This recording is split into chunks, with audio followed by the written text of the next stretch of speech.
Bricks, Beads, and Bones. Theme 1. The Harappan Civilization. The Harappan seal, Fig. 1.1, is possibly the most distinctive artifact of the Harappan or Indus Valley civilization. Made of a stone called steatite, seals like this one often contain animal motifs and signs from a script that remains undeciphered. Yet we know a great deal about the lives of the people who lived in the region from what they left behind their houses, pots, ornaments, tools, and seals, in other words, from archaeological evidence. Let us see what we know about the Harappan civilization and how we know about it.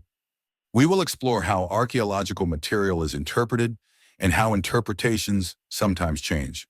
Of course, there are some aspects of the civilization that are as yet unknown and may even remain so.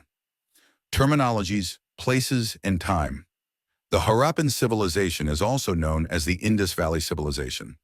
The term Harappa is derived from the place where the civilization was identified. The total time span of the civilization ranges from 6000 BCE to 1300 BCE. The early phase, termed as Early Harappan, 6000 BCE, 2600 BCE, is a formative phase of the civilization. The urban phase of the civilization, termed as Mature Harappan, 2600 BCE, 1900 BCE, is the most prosperous phase. The decline of the civilization starts around 1900 BCE. This decadent phase, 1900 BCE, 1300 BCE, is termed as Late Harappan. The distinctive Harappan pottery, bricks, baked and unbaked, seals, weights, beads, copper and bronze articles belonging to the Harappan civilization have been found in the region, as apart as Afghanistan, Baluchistan, Sindh and Punjab provinces of Pakistan, and the Indian states of Jammu and Kashmir, Punjab, Haryana, Rajasthan, Uttar Pradesh, Gujarat, and Maharashtra.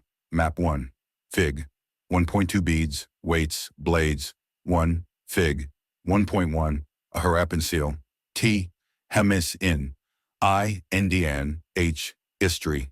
2. You will find certain abbreviations related to dates in this book. Sutka gender. BP stands for before present. BCE stands for before Common Era. Arabian C. CE stands for the Common Era. The present year is 2015 according to this dating system. Your map 1. Some important mature Harappan sites. Sketch map, not to scale. C stands for the Latin word circa and means approximate. Harappan settlements. 1. Beginnings. There were several archaeological cultures in the region prior to the mature Harappan. These cultures were associated with distinctive pottery, evidence of agriculture and pastoralism, and some crafts. Settlements were generally small, and there were virtually no large buildings. The recent archaeological evidences also indicate the emergence of Harappan culture from early farming communities dated around 7000 BCE. The urban phase, Mature Harappan, was a consequent result of the gradual transformation and internal development of the civilization during the early Harappan phase. So far, more than 2,000 Harappan archaeological sites have been discovered in the Indian subcontinent. Most of the sites are found located between the Indus and the Saraswati river basins. Nearly 2/3 of these settlements are in the Saraswati basin, suggesting its immense importance for the Harappan civilization. Among these, 5 major cities have been identified. These are Rakhigarhi, Mohenjo-daro, Harappa, Dholavira, and Ganwariwala. The remaining sites come under different categories such as regional centers, agricultural villages, ports, and manufacturing centers. 2. Subsistence strategies. If you look at maps 1 and 2, you will notice that the mature Harappan culture developed in some of the areas occupied by the early Harappan cultures. These cultures also shared certain common elements, including subsistence strategies. The Harappans ate a wide range of plant and animal products, including fish. Archaeologists have been able to reconstruct dietary practices from finds of charred grains and seeds. These are studied by archaeobotanists who are specialists in ancient plant remains. Grains, manda, gelum, chenab, ravi, Harappa, Rakhigarhi, Banawali, Sutlej, Midathal Kalibangan, Ganga, Ganwariwala, Indus, Yamuna, Mohenjo-daro, Kotdiji, Chambal, Chanhudaro Amri Balakot, Dholavira, Sabarmati, Mahi, Lothal, Nageshwar Rangpur, Narmada, B. Rix, B. Eods, and B. Ones. Found at Harappan sites include wheat, barley, lentil, chickpea, and sesame. Millets are found from sites in Gujarat. Finds of rice are relatively rare. Animal bones found at Harappan sites include those of cattle, sheep, goat, buffalo, and pig. Studies done by archaeozoologists or zoo archaeologists indicate that these animals were domesticated. Bones of wild species such as boar, deer, and gharial are also found. We do not know whether the Harappans hunted these animals themselves or obtained meat from other hunting communities. Bones of fish and fowl are also found. 2.1 Agricultural technologies. While the prevalence of agriculture is indicated by finds of grain, it is more difficult to reconstruct actual agricultural practices. Were seeds broadcast, scattered, on plowed lands? Representations on seals and terracotta sculpture indicate that the bull was known, and archaeologists extrapolate from this that oxen were used for plowing.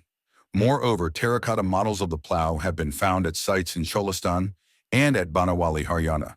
Archaeologists have also found evidence of a plowed field at Kalibangan, Rajasthan, associated with early Harappan levels. CP20. The field had two sets of furrows at right angles to each other, suggesting that two different crops were grown together. Archaeologists have also tried to identify the tools used for harvesting. Did the Harappans use stone blades set in wooden handles, or did they use metal tools? Most Harappan sites are located in semi-arid lands, where irrigation was probably required for agriculture. Traces of canals have been found at the Harappan site of Shordagai in Afghanistan, but not in Punjab or Sindh. It is possible that ancient 3 or Inner Siswal, Indus, Damsadat, Kot Diji, Amrinal, Arabian Sea, map two areas of early Harappan occupation, sketch map not to scale. Fig. 1.3, a terracotta bull. Discuss. Are there any similarities or differences in the distribution of settlements shown on maps 1 and 2? Anino T. Hames in I. Indian H. History 4. Canals silted up long ago. It is also likely that water drawn from wells was used for irrigation. Besides, water reservoirs found in Dholavira, Gujarat, may have been used to store water for agriculture. Fig. 1.4 Copper tools. Do you think these tools could have been used for harvesting? Fig. 1.5 Reservoir at Dholavira. Note the masonry work. Discuss. What is the evidence used by archaeologists to reconstruct dietary practices? Source 1. How artifacts are identified. Processing of food required grinding equipment as well as vessels for mixing, blending, and cooking. These were made of stone, metal, and terracotta. This is an excerpt from one of the earliest reports on excavations at Mohenjo-daro, the best-known Harappan site. Saddle querns are found in considerable numbers, and they seem to have been the only means in use for grinding cereals. As a rule, they were roughly made of hard, gritty, igneous rock or sandstone, and mostly show signs of hard usage. As their bases are usually convex, they must have been set in the earth or in mud to prevent their rocking. Two main types have been found, those on which another smaller stone was pushed or rolled to and fro, and others with which a second stone was used as a pounder, eventually making a large cavity in the nether stone. Querns of the former type were probably used solely for grain, the second type possibly only for pounding herbs and spices for making curries. In fact, stones of this latter type are dubbed curry stones by our workmen, and our cook asked for the loan of one from the museum for use in the kitchen. F. Ram E. Ernestim Ake, Further Excavations at Mohenjo-daro, 1937. Fig. 1.6 Saddle quern. Archaeologists use present-day analogies to try and understand what ancient artifacts were used for. Mackay was comparing present-day querns with what he found. Is this a useful strategy? B. Ricks, B. Eads, and B. Ones, 3. Mohenjo-daro, a planned urban center. Perhaps the most unique feature of the Harappan civilization was the development of urban centers. Let us look at one such center, Mohenjo-daro, more closely. Although Mohenjo-daro is the most well-known site, the first site to be discovered was Harappa. So, the settlement is divided into two sections, one smaller but higher, and the other much larger but 5. Fig. 1.7 Layout of Mohenjo-daro. U. How is the lower town different from the citadel? Meters. T. Hemis in. Indian. H. History. 6. The plight of Harappa. Although Harappa was the first site to be discovered, it was badly destroyed by brick robbers. As early as 1875, Alexander Cunningham, the first Director General of the Archaeological Survey of India, ASI, often called the father of Indian archaeology, noted that the amount of brick taken from the ancient site was enough to lay bricks for about 100 miles of the railway line between El Lahore and Multan. Thus, many of the ancient structures at the site were damaged. In contrast, Mohenjo-daro was far better preserved. Lower. Archaeologists designate these as the citadel and the lower town respectively. The citadel owes its height to the fact that buildings were constructed on mud brick platforms. It was walled, which meant that it was physically separated from the lower town. The lower town was also walled. Several buildings were built on platforms, which served as foundations. It has been calculated that if one laborer moved roughly a cubic meter of earth daily, just to put the foundations in place, it would have required 4 million person days. In other words, mobilizing labor on a very large scale. Consider something else. Once the platforms were in place, all building activity within the city was restricted to a fixed area on the platforms. So it seems that the settlement was first planned and then implemented accordingly. Other signs of planning include bricks, which, whether sun-dried or baked, were of a standardized ratio, where the length and breadth were 4 times and twice the height respectively. Such bricks were used at all Harappan settlements. Fig. 1.8. A drain in Mohenjo-daro. Notice the huge opening of the drain. 3.1. Laying out drains. One of the most distinctive features of Harappan cities was the carefully planned drainage system. If you look at the plan of the lower town, you will notice that roads and streets were laid out along an approximate grid pattern, intersecting at right angles. It seems that streets with drains were laid out first, and then houses built along them. If domestic wastewater had to flow into the street drains, every house needed to have at least one wall along a street. Citadels. While most Harappan settlements have a small high western part and a larger lower eastern section, there are variations. At sites such as Dholavira and Lothal, Gujarat, the entire settlement was fortified, and sections within the town were also separated by walls. The citadel within Lothal was not walled off, but was built at a height. NCERTXII-Themes, B. Eads and B. 1s, 3.2 Domestic architecture. The lower town at Mohenjo-daro provides examples of residential buildings. Many were centered on a courtyard, with rooms on all sides. The courtyard was probably the center of activities such as cooking and weaving, particularly during hot and dry weather. What is also interesting is an apparent concern for privacy. There are no windows in the walls along the ground level. Besides, the main entrance does not give a direct view of the interior or the courtyard. Every house had its own bathroom paved with bricks, with drains connected through the wall to the street drains. Some houses have remains of staircases to reach a second story or the roof. Many houses had wells, often in a room that could be reached from the outside and perhaps used by passers-by. Scholars have estimated that the total number of wells in Mohenjo-daro was about 700. Where is the courtyard? Where are the 2 staircases? What is the entrance to the house like? 7. Source 2. The most ancient system yet discovered. About the drains, McKay noted, it is certainly the most complete ancient system as yet discovered. Every house was connected to the street drains. The main channels were made of bricks set in mortar and were covered with loose bricks that could be removed for cleaning. In some cases, limestone was used for the covers. House drains first emptied into a sump or cesspit into which solid matter settled, while wastewater flowed out into the street drains. Very long drainage channels were provided at intervals with sumps for cleaning. It is a wonder of archaeology that little heaps of material, mostly sand, have frequently been found lying alongside drainage channels, which shows that the debris was not always carted away when the drain was cleared. F. Ram E. Ernest McKay, Early Indus Civilization, 1948. Drainage systems were not unique to the larger cities, but were found in smaller settlements as well. At Lothal, for example, While houses were built of mud bricks, drains were made of burnt bricks. Fig. 1.9. This is an isometric drawing of a large house in Mohenjo-Daro. There was a well in room No. 6. Tupo Hemis in I. Indian H. History. 8. Fig. 1.10 Plan of the Citadel. You discuss. Which of the architectural features of Mohenjo-Daro indicate planning? When 3.3. The Citadel. It is on the citadel that we find evidence of structures that were probably used for special public purposes. These include the warehouse, a massive structure of which the lower brick portions remain, while the upper portions, probably of wood, decayed long ago in the Great Bath. The Great Bath was a large rectangular tank in a courtyard surrounded by a corridor on all four sides. There were 2 flights of steps on the north and south leading into the tank, which was made watertight by setting bricks on edge and using a mortar of gypsum. There were rooms on 3 sides, in one of which was a large well. Water from the tank flowed into a huge drain.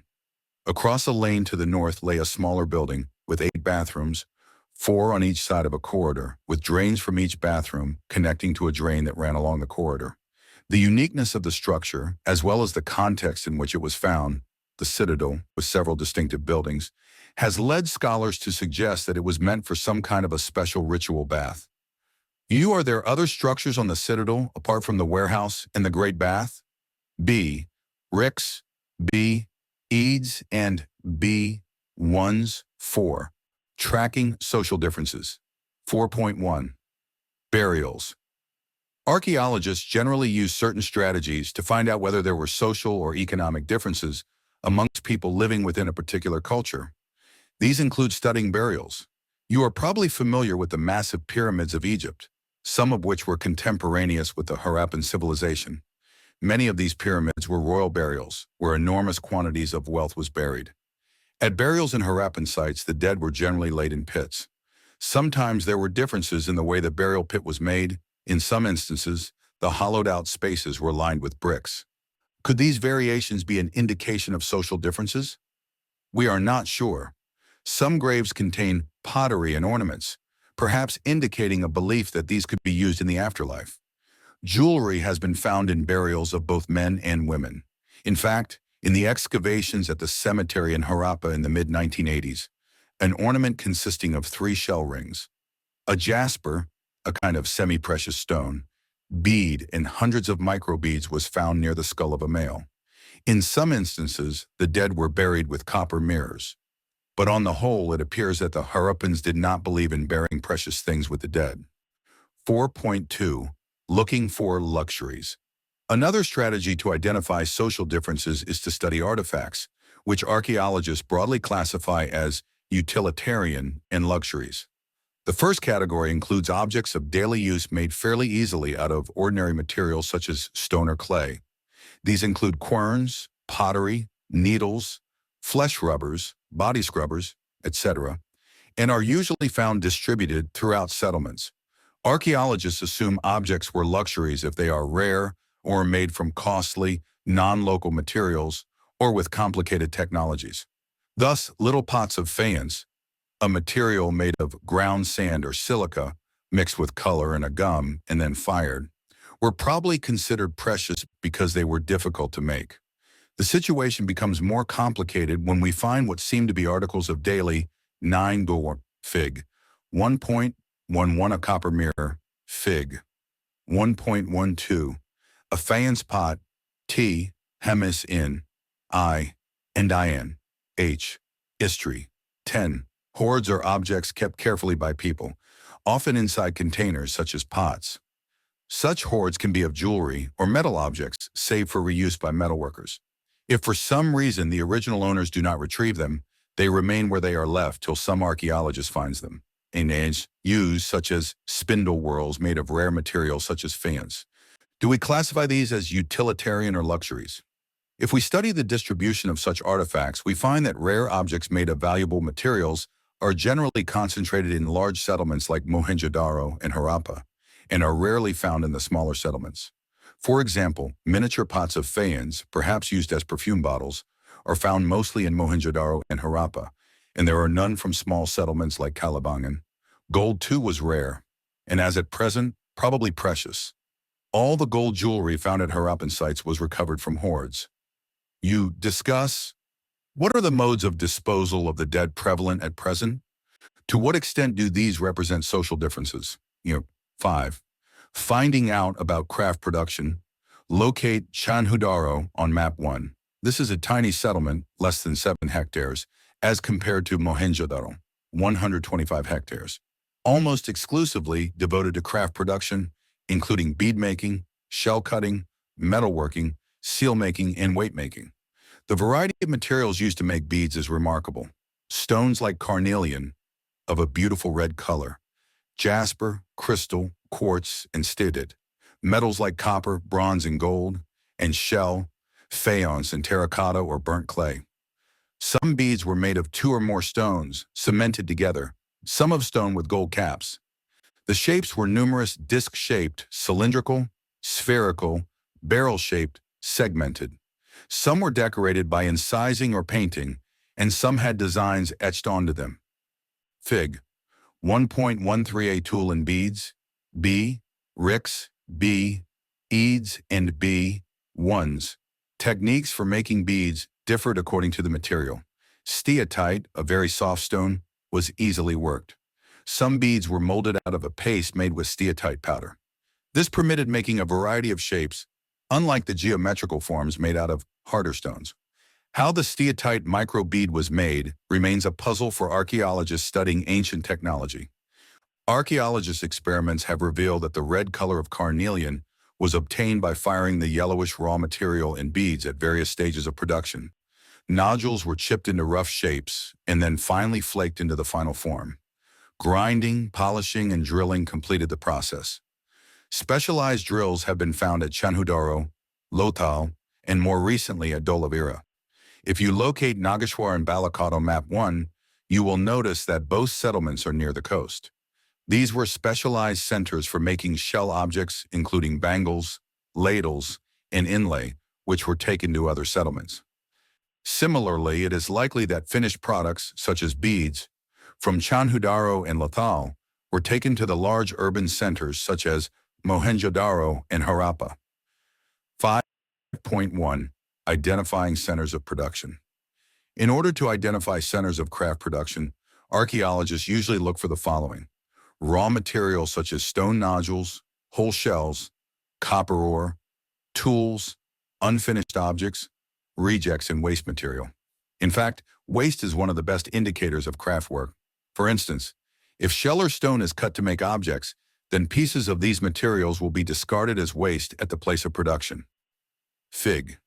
1.15. A terracotta figurine. 11. Fig. 1.14 pottery. Some of these can be seen in the National Museum, Delhi, or in the Site Museum at Lothal. You discuss. Should the stone artifacts illustrated in the chapter be considered as utilitarian objects or as luxuries? Are there any that may fall into both categories? T. Hames in. I. Endian. H. History. 12. Sometimes larger waste pieces were used up to make smaller objects, but minuscule bits were usually left in the work area. These traces suggest that apart from small, specialized centers, craft production was also undertaken in large cities such as Mohenjo-daro and Harappa. 6. Strategies for procuring materials. As is obvious, a variety of materials was used for craft production. While some such as clay were locally available, many such as stone, timber, and metal had to be procured from outside the alluvial plain. Terracotta toy models of bullock carts suggest that this was one important means of transporting goods and people across land routes. Riverine routes along the Indus and its tributaries, as well as coastal routes, were also probably used. 6.1. Materials from the subcontinent and beyond. Fig. 1.16 Copper and bronze vessels. The Harappans procured materials for craft production in various ways. For instance, they established settlements such as Nageshwar in Balakot in areas where shell was available. Other such sites were Shortagai in far-off Afghanistan, near the best source of lapis lazuli, a blue stone that was apparently very highly valued, and Lothal, which was near sources of carnelian from Bharuch in Gujarat, Steatite from South Rajasthan and North Gujarat, and metal from Rajasthan. Another strategy for procuring raw materials may have been to send expeditions to areas such as the Khetri region of Rajasthan for copper and South India for gold. These expeditions established communication with local communities. Occasional finds of Harappan artifacts such as steatite microbeads in these areas are indications of such contact. There is evidence in the Khetri area for what archaeologists call the Ganeshwar Jodhpura culture, with its distinctive non-Harappan pottery and an unusual wealth of copper objects. It is possible that the inhabitants of this region supplied copper to the Harappans. Burn. Rix. B. Eads and Bain. Ones. Mediterranean Sea. Mesopotamia. Uruk. Dilmun. Red Sea. 6.2. Contact with distant lands. Recent archaeological finds suggest that copper was also probably brought from Oman, on the southeastern tip of the Arabian Peninsula. Chemical analyses have shown that both the Omani copper and Harappan artifacts have traces of nickel, suggesting a common origin. There are other traces of contact as well. A distinctive type of vessel, a large Harappan jar coated with a thick layer of black clay, has been found at Omani sites. Such thick coatings prevent the percolation of liquids. We do not know what was carried in these vessels, but it is possible that the Harappans exchanged the contents of these vessels for Omani copper. Mesopotamian texts datable to the 3rd millennium BCE refer to copper coming from a region called Magan, perhaps the name for Oman, and interestingly enough, copper found at 13 Caspian Sea Altın Tepe in Turan, Shar-i Sokta, Harappa, Tepeyaya, Meluha, Sukagender, Loto Magan, Rasul Janis, Arabian Sea, Map 3, the Harappan Civilization in West Asia. Sketch map not to scale. Fig. 1.17a. Harappan jar found in Oman. Note. T. Hemizin Mai, Indian, H. History. 14. Fig. 1.18. This is a cylinder seal, typical of Mesopotamia, but the humped bull motif on it appears to be derived from the Indus region. Fig. 1.19. The round Persian Gulf seal found in Bahrain sometimes carries Harappan motifs. Interestingly, local Dilmun weights followed the Harappan standard. Mesopotamian sites also contains traces of nickel. Other archaeological finds suggestive of long-distance contacts include Harappan seals, weights, dice, and beads. In this context, it is worth noting that Mesopotamian texts mention contact with regions named Dilmun, probably the island of Bahrain, Magan and Meluha, possibly the Harappan region. They mention the products from Meluha, carnelian, lapis lazuli, copper, gold, and varieties of wood.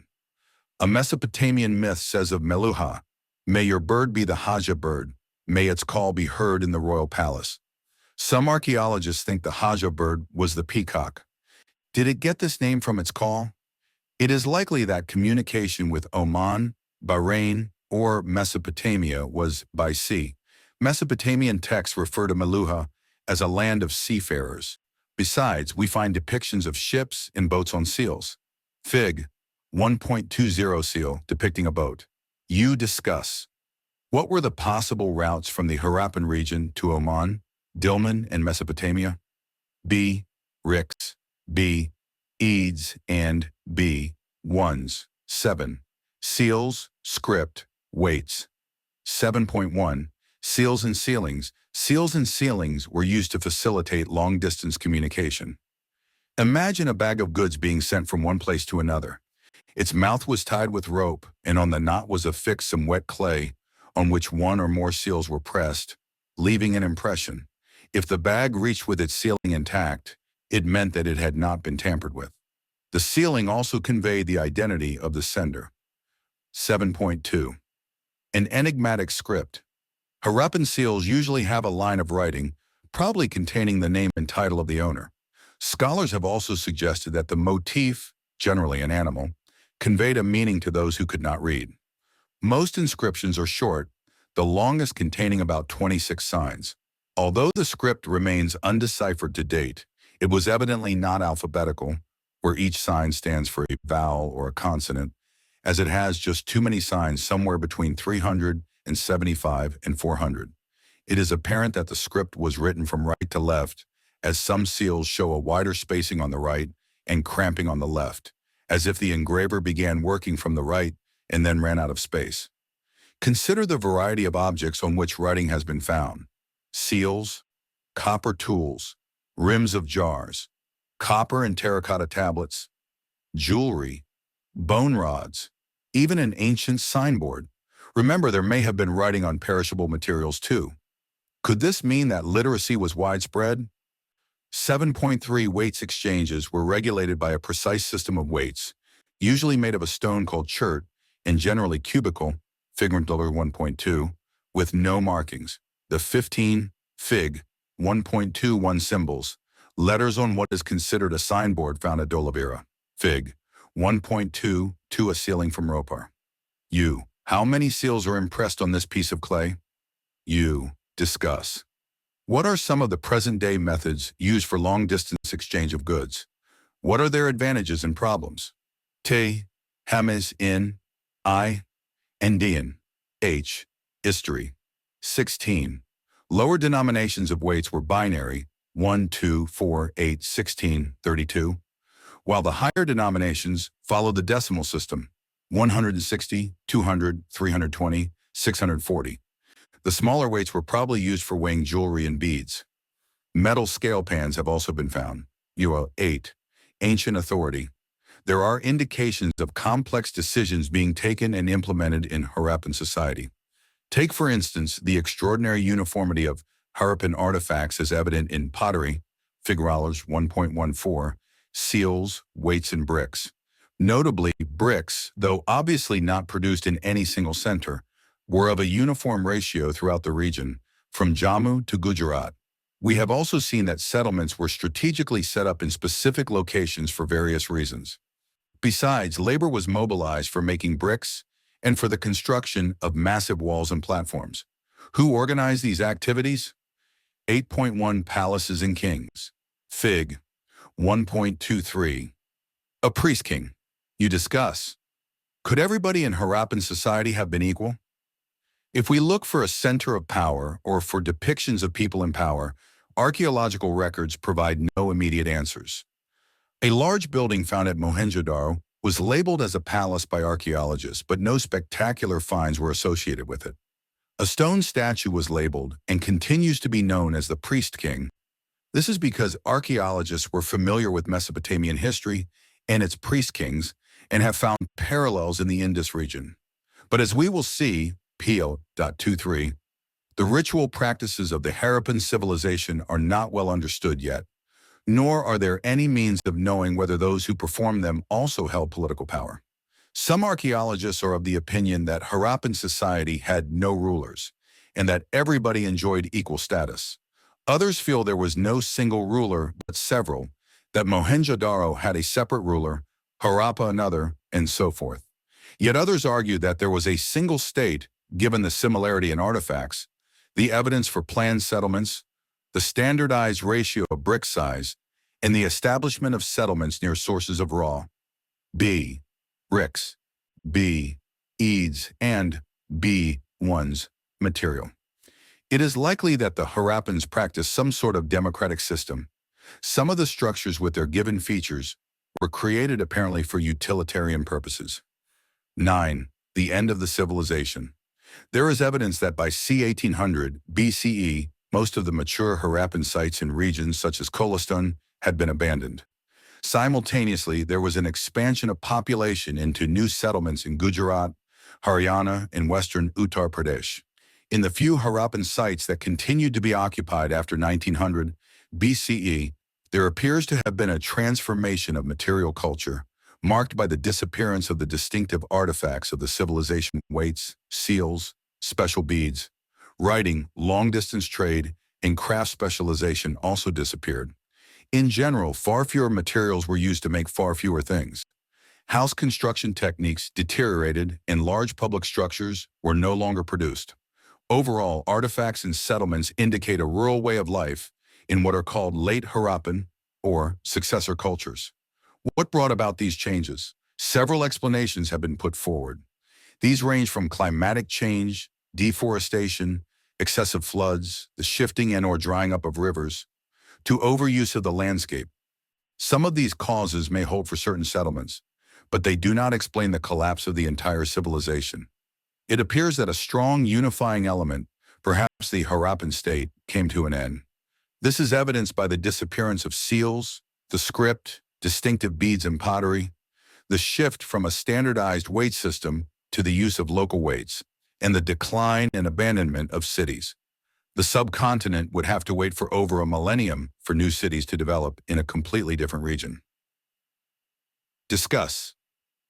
What are the similarities and differences between maps 1, 2, and 4? 17. Map 4, areas of late Harappan occupation, Swat, Indus, late Siswal Cemetery H. Jahukar, Rangpur II, BC, Arabian Sea, sketch map not to scale, T. Himis in, I. Indian, H. History, 18, source 3, evidence of an invasion. Dead Man Lane is a narrow alley, varying from 3 to 6 feet in width. At the point where the lane turns westward, part of a skull and the bones of the thorax and upper arm of an adult were discovered, all in very friable condition, at a depth of 4 feet 2 in. The body lay on its back, diagonally across the lane. 15 inches to the west were a few fragments of a tiny skull. It is to these remains that the lane owes its name. Ephraim J. Own M. Arshal Mohenjo-daro in the Indus Civilization, 1931. 16 skeletons of people with the ornaments that they were wearing when they died were found from the same part of Mohenjo-daro in 1925. Much later, in 1947, Rem Wheeler, then Director General of the ASI, tried to correlate this archaeological evidence with that of the Rig Veda, the earliest known text in the subcontinent. He wrote, "The Rig Veda mentions Pur, meaning rampart, fort, or stronghold. Indra, the Aryan war god, is called Puramdara, the fort destroyer. Where are or were these citadels? It has in the past been supposed that they were mythical. The recent excavation of Harappa may be thought to have changed the picture. Here we have a highly evolved civilization of essentially non-Aryan type, now known to have employed massive fortifications. What destroyed this firmly settled civilization? Climatic, economic, or political deterioration may have weakened it, but its ultimate extinction is more likely to have been completed by deliberate and large-scale destruction. It may be no mere chance that at a late period of Mohenjo-daro, men, women, and children appear to have been massacred there. On circumstantial evidence, Indra stands accused. F. Ram Rem W. Heeler, Harappa 1946, Ancient India, 1947. In the 1960s, the evidence of a massacre in Mohenjo-daro was questioned by an archaeologist named George Dales. He demonstrated that the skeletons found at the site did not belong to the same period. Whereas a couple of them definitely seemed to indicate a slaughter, the bulk of the bones were found in context suggesting burials of the sloppiest and most irreverent nature. There is no destruction level covering the latest period of the city, no sign of extensive burning, no bodies of warriors clad in armor and surrounded by the weapons of war. The citadel, the only fortified part of the city, yielded no evidence of a final defense. Ephraim G.F. Dial's The Mythical Massacre at Mohenjo-daro, Expedition, 1964. As you can see, a careful re-examination of the data can sometimes lead to a reversal of earlier interpretations. In this respect, it is necessary to mention the recent archaeogenetic research carried out at the site of Rakhigarhi. The site, located in Hisar district of Haryana, is the biggest Harappan city, spread over an area of 550 hectares. In order to study the genetic history of the Harappans, DNA was extracted from the skeletal remains excavated at Rakhigarhi. This research was carried out by the Deccan College Deemed University, Pune, in collaboration with Center for Cellular and Molecular Biology, Hyderabad, and the Harvard Medical College. The analysis of the data indicates that the Harappans are the indigenous people of this region. The genetic roots of the Harappans go back to 10,000 BCE. The DNA of the Harappans has continued till today, and a majority of the South Asian population appears to be their descendants. Due to trade and cultural contacts of the Harappans with distant regions, there is a mixture of genes in small quantity. The continuity without any break in genetic history as well as cultural history rules out large-scale immigration of the so-called Aryans. This research also indicates that the people coming from bordering areas and distant regions were absorbed in the Indian society. At no stage the genetic history of the Indians was either discontinued or broken. As the Harappans started moving towards Iran and Central Asia, their genes also gradually spread in these regions. The same team of researchers reconstructed 3D features of the Harappan people. The reconstructed facial features of the Harappans, male and female, show remarkable similarity with the modern population of Haryana. Thus, this study has indicated unbroken continuity for 5,000 years in this region. From Vasant Shinde et al., an ancient Harappan genome lacks ancestry from steppe pastoralists or Iranian farmers. Cell 179, 3, 2019. Harappan skeletal remains from Rocky Gari. DNA was extracted from the skeleton. Reconstructed 3D facial features of Harappan male and female respectively. B. Ricks, B. Eads, and B. Ones, 10. Discovering the Harappan Civilization.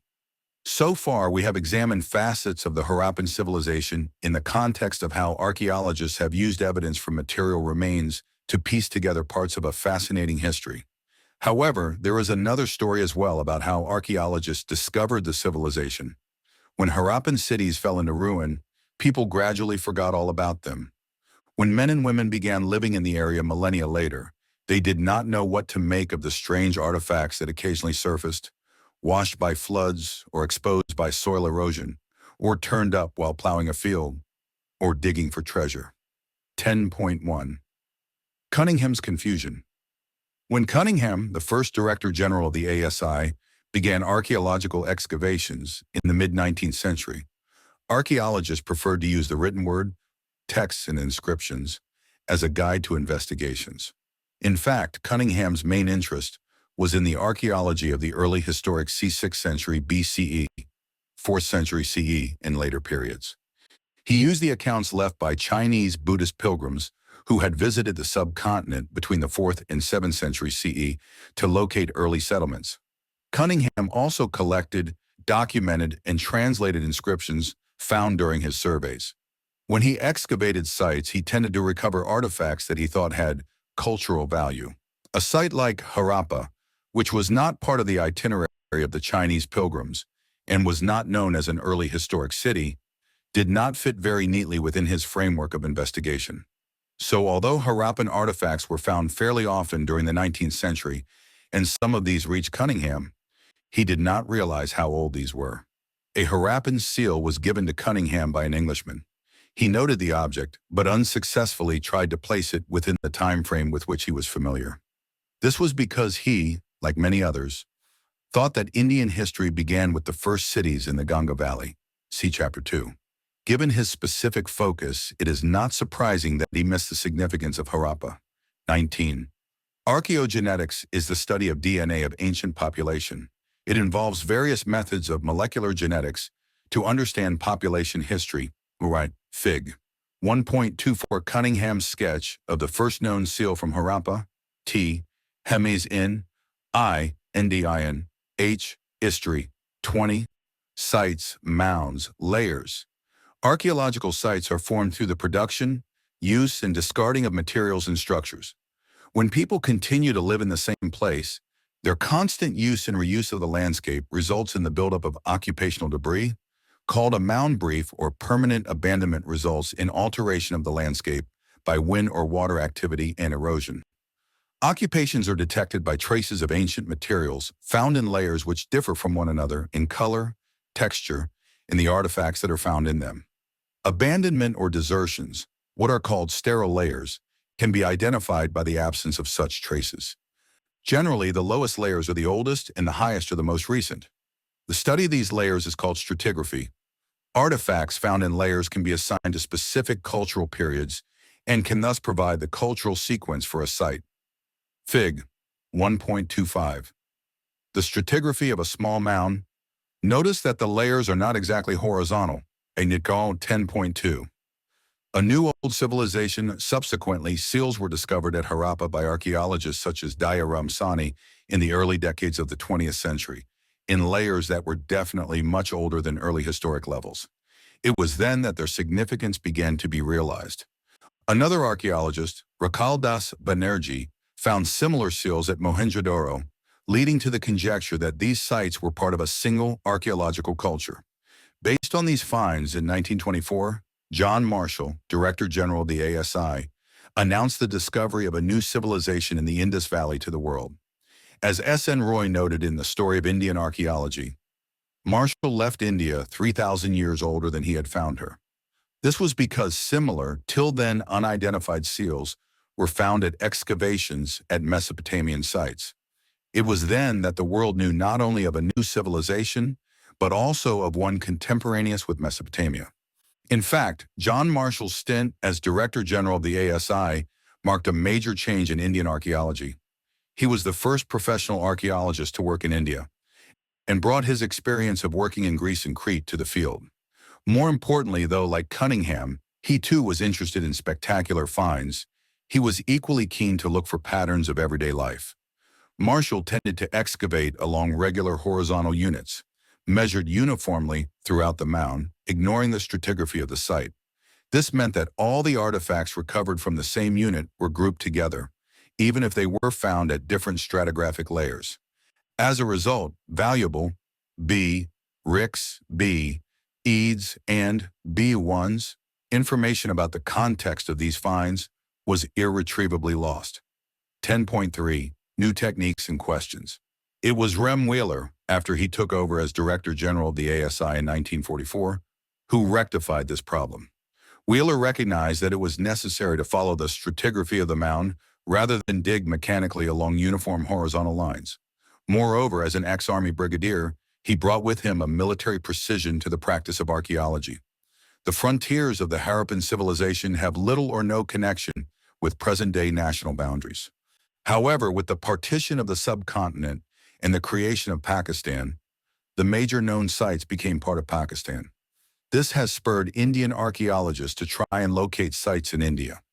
An extensive survey in Kutch has revealed a number of Harappan settlements and explorations in Punjab and Haryana have added to the list of Harappan sites. While Kalibangan, Lothal, Rakhi Garhi, and most recently, Dholavira have been discovered, explored, and excavated as part of these efforts, fresh explorations continue. Over the decades, new issues have assumed importance. Where some archaeologists are often keen to obtain a cultural sequence, others try to understand the logic underlying the location of specific sites. They also grapple with the wealth of artifacts, trying to figure out the functions these may have served. Since the 1980s, there has also been growing international interest in Harappan archaeology. Specialists from the subcontinent and abroad have been jointly working at both Harappa and Mohenjo-daro. They are using modern scientific techniques, including surface exploration, to recover traces of clay, stone, metal, and plant and animal remains, as well as to minutely analyze every scrap of available evidence. These explorations promise to yield interesting results in the future. You discuss. Which of the themes in this chapter would have interested Cunningham? Which are the issues that have been of interest since 1947? 21. Wheeler at Harappa. Early archaeologists were often driven by a sense of adventure. This is what Wheeler wrote about his experience at Harappa.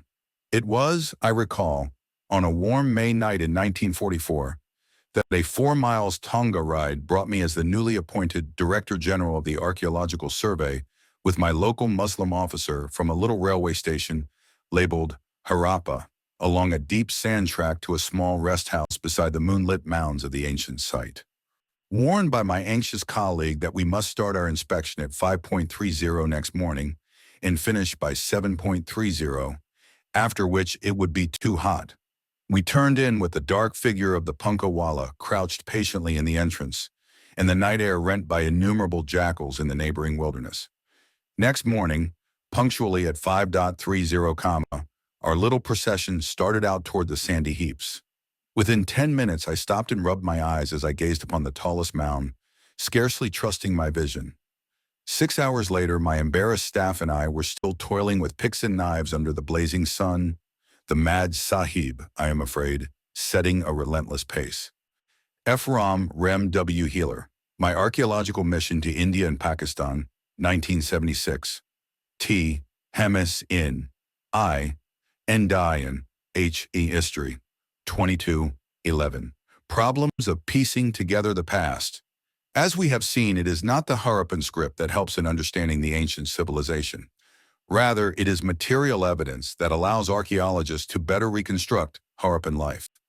This material could be pottery, tools, ornaments, household objects, etc.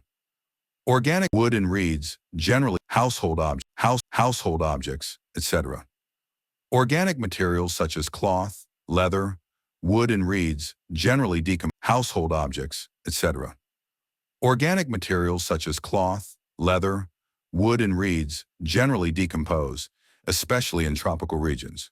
What survive are stone, burnt clay, or terracotta, metal, etc. It is also important to remember that only broken or useless objects would have been thrown away. Other things would probably have been recycled. Consequently, valuable artifacts that are found intact were either lost in the past or hoarded and never retrieved. In other words, such finds are accidental rather than typical. 11.1. Classifying finds, recovering artifacts is just the beginning of the archaeological enterprise. Archaeologists then classify their finds. One simple principle of classification is in terms of material, such as stone, clay, metal, bone, ivory, etc. The second and more complicated is in terms of function. Archaeologists have to decide whether, for instance, an artifact is a tool or an ornament, or both, or something meant for ritual use. An understanding of the function of an artifact is often shaped by its resemblance with present-day things. Beads, querns, stone blades, and pots are obvious examples. Archaeologists also try to identify the function of an artifact by investigating the context in which it was found. Was it found in a house, in a drain, in a grave, in a kiln? Sometimes archaeologists have to take recourse to indirect evidence. For instance, though there are traces of cotton at some Harappan sites, to find out about clothing, we have to depend on indirect evidence, including depictions in sculpture. Archaeologists have to develop frames of reference. We have seen that the first Harappan seal that was found could not be understood till archaeologists had a context in which to place it, both in terms of the cultural sequence in which it was found and in terms of a comparison with finds in Mesopotamia. B. Ricks, B. Eads, and B. Ones. 11.2. Problems of interpretation. The problems of archaeological interpretation are perhaps most evident in attempts to reconstruct religious practices. Early archaeologists thought that certain objects which seemed unusual or unfamiliar may have had a religious significance. These included terracotta figurines of women, heavily jeweled, some with elaborate headdresses. These were regarded as mother goddesses. Rare stone statuary of men in an almost standardized posture, seated with one hand on the knee, such as the priest king, was also similarly classified. In other instances, structures have been assigned ritual significance. These include the Great Bath and fire altars found at Kalibangan and Lothal. Attempts have also been made to reconstruct religious beliefs and practices by examining seals, some of which seem to depict ritual scenes. Others, with plant motifs, are thought to indicate nature worship. Some animals, such as the one-horned animal, often called the unicorn depicted on seals, seem to be mythical, composite creatures. In some seals, a figure shown seated cross-legged in a yogic posture, sometimes surrounded by animals, has been regarded as a depiction of Proto-Shiva, that is, an early form of one of the major deities of Hinduism. Besides, conical stone objects have been classified as lingas. Many reconstructions of Harappan religion are made on the assumption that later traditions provide parallels with earlier ones. This is because archaeologists often move from the known to the unknown, that is, from the present to the past. While this is plausible in the case of stone querns and pots, it becomes more speculative when we extend it to religious symbols. Let us look, for instance, at the Proto-Shiva seals. The earliest religious text, the Rigveda, compiled c. 1500 to 1000 BCE, mentions a god named Rudra, which is a name used for Shiva in later Puranic traditions.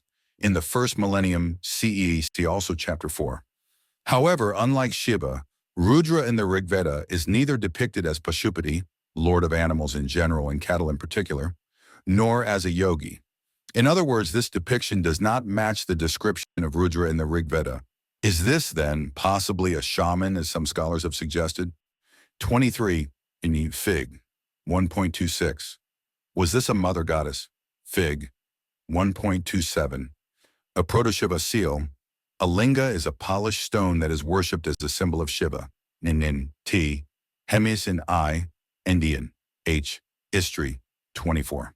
Shamans are men and women who claim magical and healing powers, as well as an ability to communicate with the other world. Fig. 1.28 Gamesmen or lingas. What has been achieved after so many decades of archaeological work? We have a fairly good idea of the Harappan economy. We have been able to tease out social differences, and we have some idea of how the civilization functioned.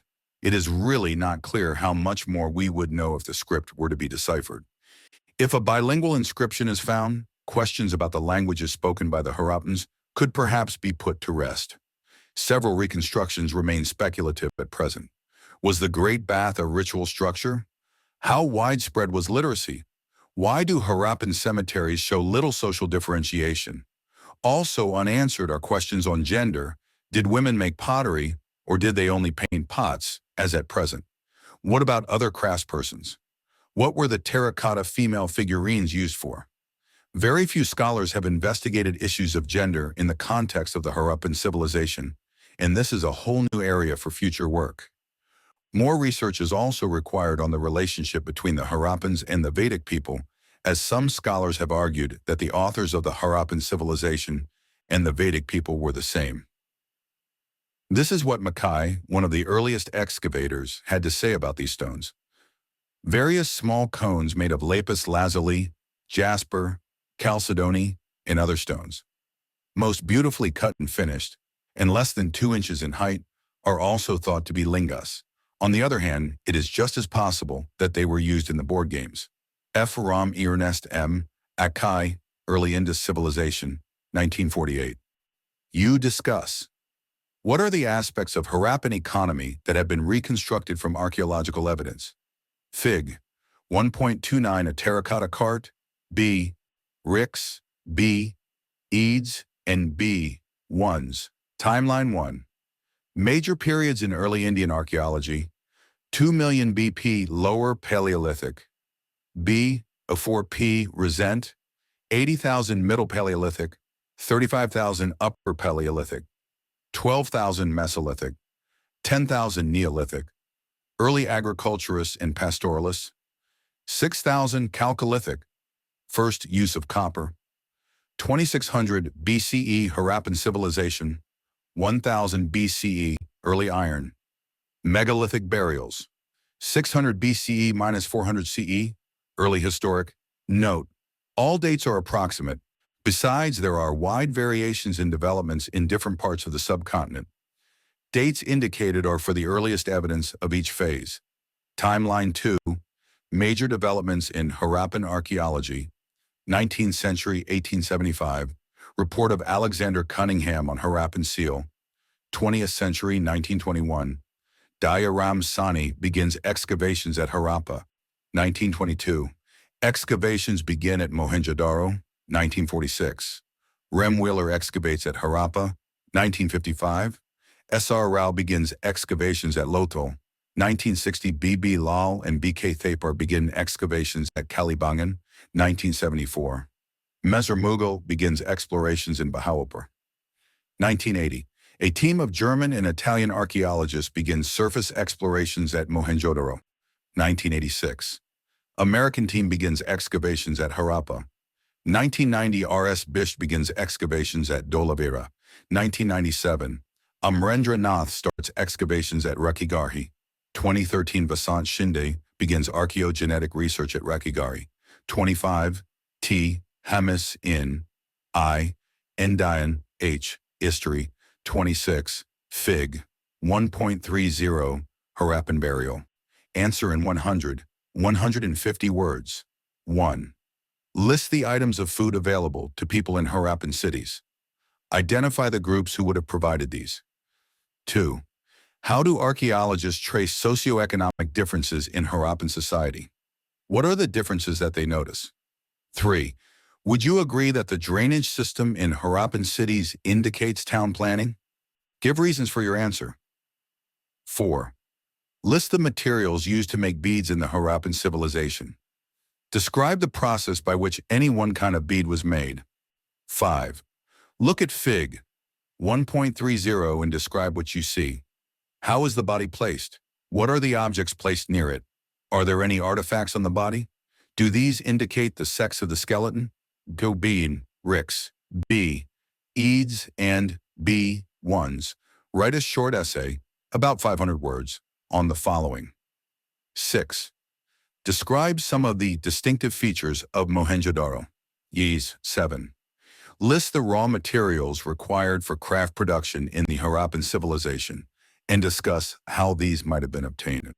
8. Discuss how archaeologists reconstruct the past. Tom, 9. Discuss the functions that may have been performed by rulers in Harappan society. Map work. 10. On Map 1, use a pencil to circle sites where evidence of agriculture has been recovered. Mark an X against sites where there is evidence of craft production, and R against sites where raw materials were found. Project, anyone. 11. Find out if there are any museums in your town. Visit one of them and write a report on any 10 items, describing how old they are, where they were found, and why you think they are on display. Note 12. Collect illustrations of 10 things made of stone, metal, and clay produced and used at present. Compare these with the pictures of the Harappan civilization in this chapter, and discuss the similarities and differences that you find. 27. If you would like to know more, read Raymond and Bridget Alchin. 1997. Origins of a Civilization. Viking, New Delhi. Gopasal, 2003. The Indus Civilization. Vistar, New Delhi. Shireen Ratnagar, 2001. Understanding Harappa, Talika, New Delhi. For more information, you could visit http://www.harappa.com/har/harris0.html.